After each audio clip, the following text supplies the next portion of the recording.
Rarely does a new car get the amount of hype and attention that this one's seen. It's the BYD Seal.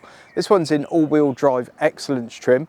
That means we're looking at 323 miles of range WLTP and a price just under 49 grand, which seems reasonably competitive. It's also got a 0 to 62 time of 3.8 seconds, which is worth mentioning. There is also an entry-level model that gives you a bit more range, 0 to 62 time just under 6 seconds, and knocks about 3 grand off the price. And that's probably the one most people are going to go for. That one is rear-wheel drive, this one is all-wheel drive, remember. And BYD is a relatively new name to us here in the UK when it comes to car production. Obviously they've already got the Atto 3 and the Dolphin available over here. They're both decent cars, but I think the Seal really is that next push on. It's really trying to establish BYD as a force to be reckoned with. Now, you might not know, but you might already own some BYD products. 50% of the world's iPads are produced by BYD, for example. And in some markets, BYD vehicles are now fairly ubiquitous. In Q3 of 2023, BYD actually outsold Tesla, and it's the first time in 8 years that Tesla were not the world's biggest electric car manufacturer. Just get your head around that. Now for me, one of the strong points of the Seal is its styling. I think it's a fantastic looking vehicle and a really nice piece of design, particularly around the back end, where it's got this sort of futuristic yet still somehow familiar overall design. I think it's a great looking piece of kit. There are some really nice touches like this rear diffuser, the little vents in here, the light design's really cool. I don't know what it is, but the combination of everything just really rings my bell. And I think you all know how much I love a poppy door handle. In the back, massive win straight from the off because we've got loads of legroom. That's in my normal driving position, and just look at that legroom. Footroom could be a little bit better. I can get my toes under that driver's seat, but nothing else. But look at all this real estate. It's insane. You could comfortably sit 3 adults in the back here. That centre console doesn't encroach too much, and obviously there's no transmission tunnel. Well, unfortunately, there's one piece of slightly daft design in here, which comes under here. The USB sockets are down there behind that little door. And trust me, this would last about 14 minutes with my children before one of them stood on that and snapped it off. That, for me, needs a bit of a rethink. But otherwise, it's lovely. Material quality is brilliant. Got these gorgeous leatherette seats as standard. Just a simple window control here and quite a stylish door pull. A couple of pockets in the back of the driver's seat and one here. And then if we pull this down, we've got a couple of cup holders and a nice big well-cushioned armrest. There are a few cars in the class that deliver this level of luxury in the rear seat. It's good. You've also, of course, got this huge glass panoramic roof, which just lets in plenty of light and stops this feeling doomy and gloomy, despite it being the darker of the two interior options. This is a lovely place to travel, folks. And it's more good news in the front here. There's a really nice choice of materials, quite different materials. So you've got some soft squidgy stuff at the top of the dash. Then we've got quite a crazy looking plastic, which is really quite nice quality. And then below you've got a bit of Alcantara or Alcantara effect. Nicely wrapped sort of central armrest, which has got a storage cubby underneath, a couple of cup holders, 2 QI chargers for your phones. And then you've got a nice simple little gear shifter, no need to do anything on the screen or any stalks or anything else. It's all here, it all works well. This is the only bit of plastic I think that may show the age in not such a positive light, but the rest of it I think is going to age fairly well. Steering wheel's nice and comfortable. You've got some easy to use thumb controls and physical buttons. One thing that's really naff in here is this. It's the driver information display, and it's kind of a small tablet that's sort of been stuck on. That's fine. It's maybe a tad too wide. The steering wheel blocks it a little bit, but what I don't like is the overall graphic design of it. It just looks cheap. It looks like an afterthought, and it's the only thing in this car really that feels cheap. In fact, a lot of it's quite the opposite.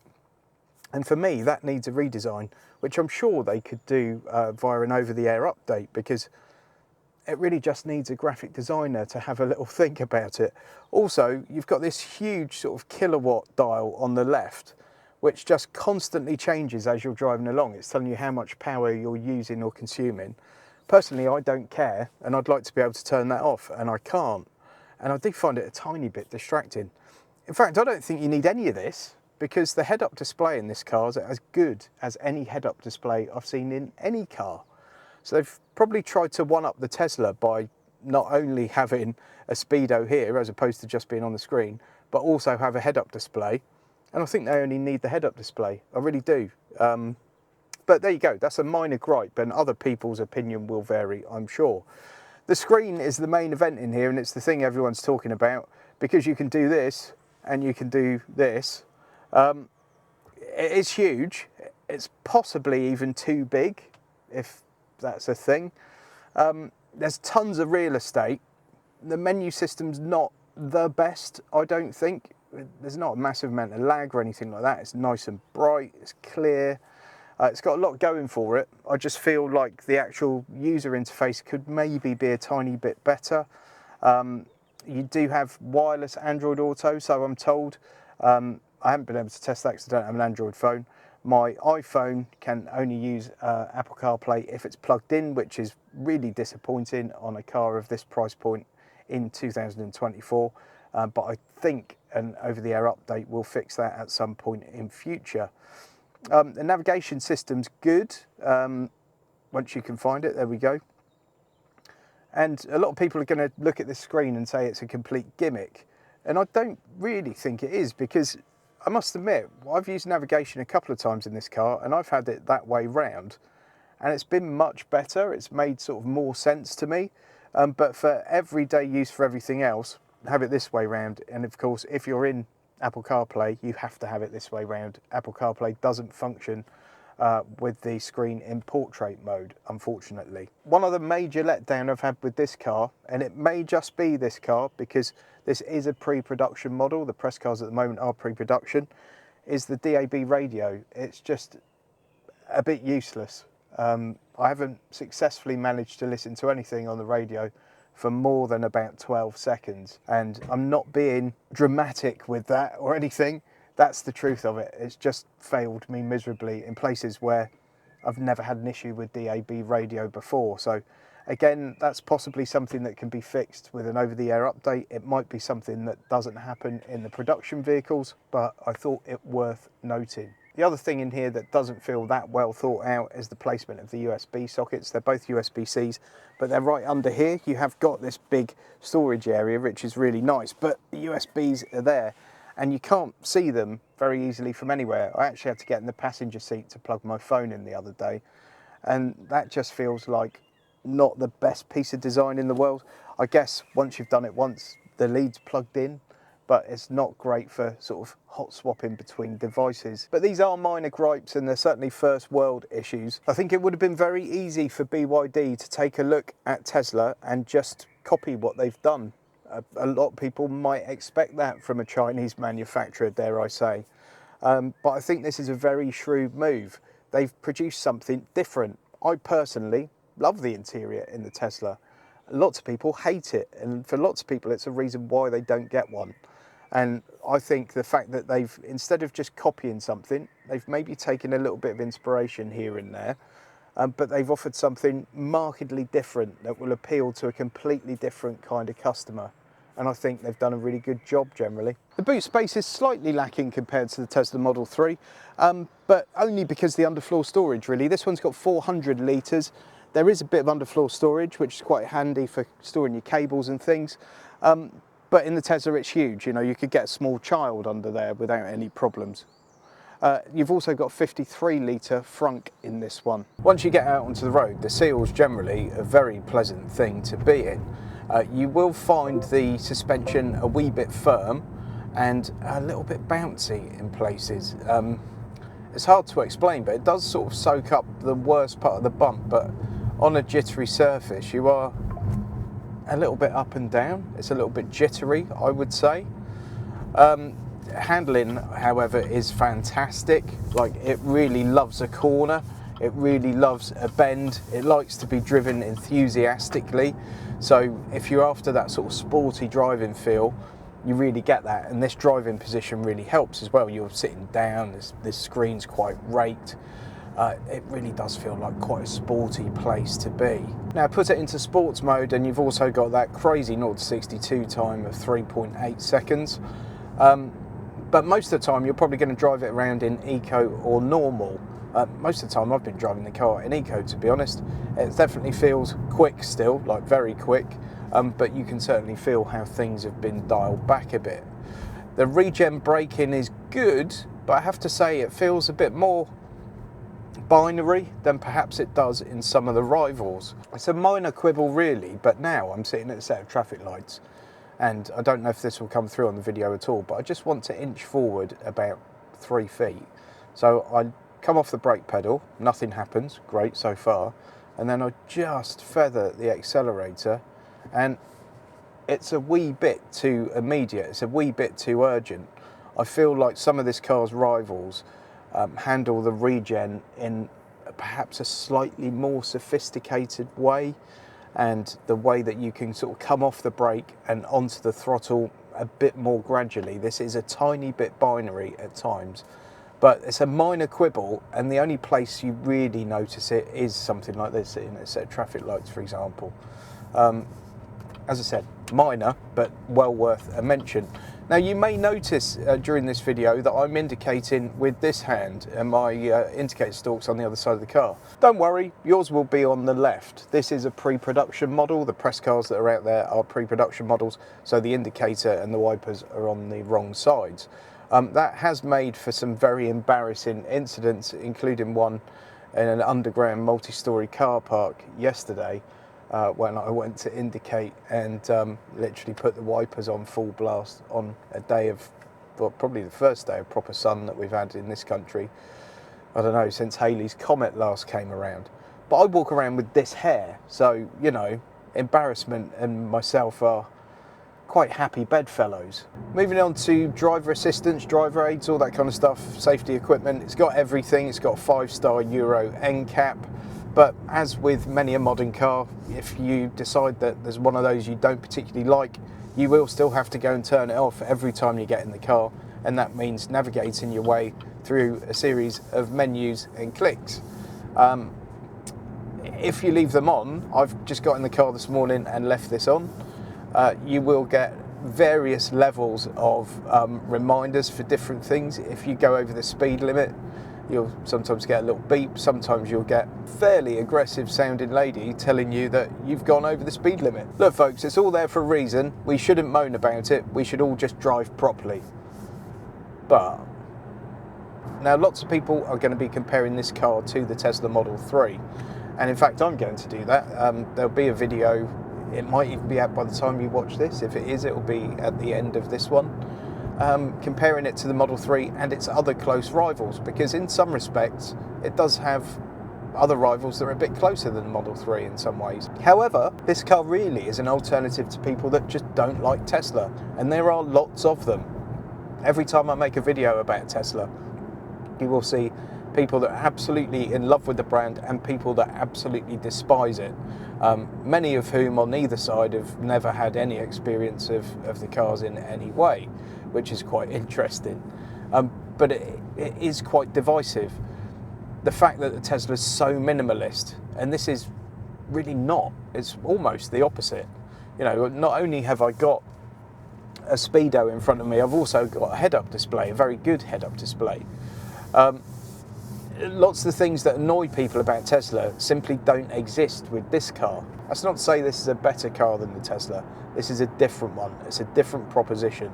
And really, if you want to find out which one you prefer, just go and test drive them both. Spend 20 minutes with each car, and the differences and the things you like and the things you don't like about both will become abundantly clear to you. If you want to know which one I prefer, you can watch my comparison video, which is coming soon.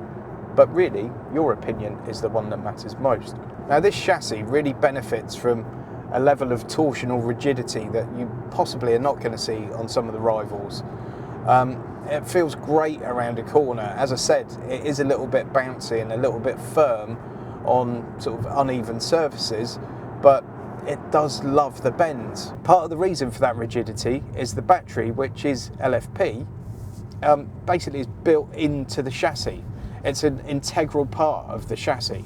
So it's not just sitting in it or on it, it forms part of it, and that really helps to tighten and stiffen everything up in a good way.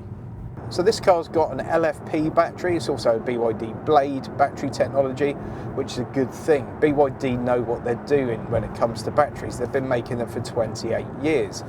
LFP technology is probably all round the best battery technology that's available in this current generation of EVs. You can charge it up to 100%. It's not going to massively degrade the battery doing that.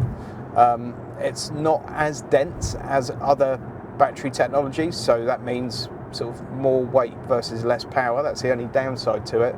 But in most other respects, it's a good thing. It doesn't use cobalt, for example, which is a good thing. BYD have also famously done a nail test on one of these blade batteries, and if you watch certain shouty YouTubers, they'll be happy to tell you all about how every electric car explodes. If you do a nail test on a traditional, if you like, EV battery, so I say a traditional EV battery, it will explode. It will burn very, very hot. It will be all a bit nasty. BYD did the nail test on one of these blade batteries, and I think it got to 28 degrees, and you could still actually put your hand on it. So very clever stuff, and they have been at this for a long time. As I said, they know what they're doing. Where it does lag a little bit behind one or two of the competitors, Tesla being one, is with its efficiency. I've had about 3.2 kilowatts per mile with this once you do the conversion. I wish, by the way, that all the electric car companies would just standardise the way they do this. Tesla and one or two others do it a different way. Just give us miles per kilowatt hour. It's by far the easiest way of doing it, folks. Let's have that on everything, please. Anyway, I digress.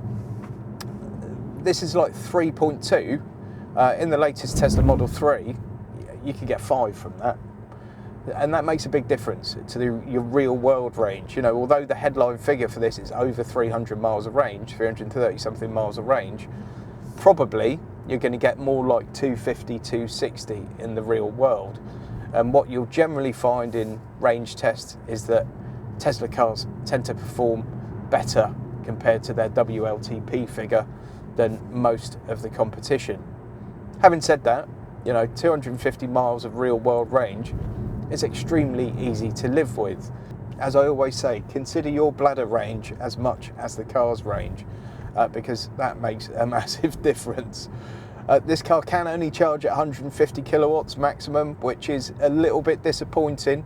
I would certainly like to see that at 200 or above, but there we go. It's not ultra uncompetitive, it just lags behind things like the iONIQ 6 and the Tesla Model 3 in that respect. All in all, I think BYD has done an exceptional job with this car, and for their first car competing in this segment, which is a really difficult segment because I think this segment is home to some of the best electric cars on the market. Polestar 2, iONIQ 6, Tesla Model 3. These are some of the very best electric cars. ID.7. You know, it's a tough crowd to be fighting amongst, and I think they've got in the middle of it and stuck their elbows out and put a really good foot forward. And as a first attempt, it's not a perfect car. It certainly has one or two flaws, but it's very, very good. Very good. Now, I know a lot of people are disappointed that this is not significantly cheaper than the Model 3. And if you compare it to the long-range version, yeah, it's £1,000, £1,500 less than the long-range version of the Model 3. But if you look at the base trim levels of the car, you know, the Tesla is significantly cheaper than the rear-wheel drive version of the BYD, and that may be a bit of a challenge. However, that doesn't mean the leasing prices are going to be wildly different. And indeed, we might see some fantastic deals on these in the fullness of time. We've certainly seen some great pricing on the 𝑘𝙗 of late. So check out my link to Lease Loco that's in the video description and pinned as the top comment. That will help you find all the best deals on the BYD Seal at the time you click, no matter when you click it, and it helps support the channel, so why not? What do you think about the Seal? Is it enough to tempt you away from brands like Tesla? Is it enough to tempt you away from the Ioniq 6? Is it enough to tempt you away from the Polestar 2? I'm actually going to make a comparison video on all those cars, and a link to it will be up there when it's done. It might be done when you're watching this, it might not be. It kind of depends when you're watching this. So in the meantime, something else will be there if it's not. If it is, it's there. Please subscribe to my channel, folks. I'm trying to get 50,000 subscribers by the end of this year, and I want you to be one of them. Please also give the video a thumbs up, and please leave a comment. Tell me what you think about the car. Does it tempt you enough? Is it exciting enough? Does the styling appeal to you? I'd love to hear from you. Catch you on the next one.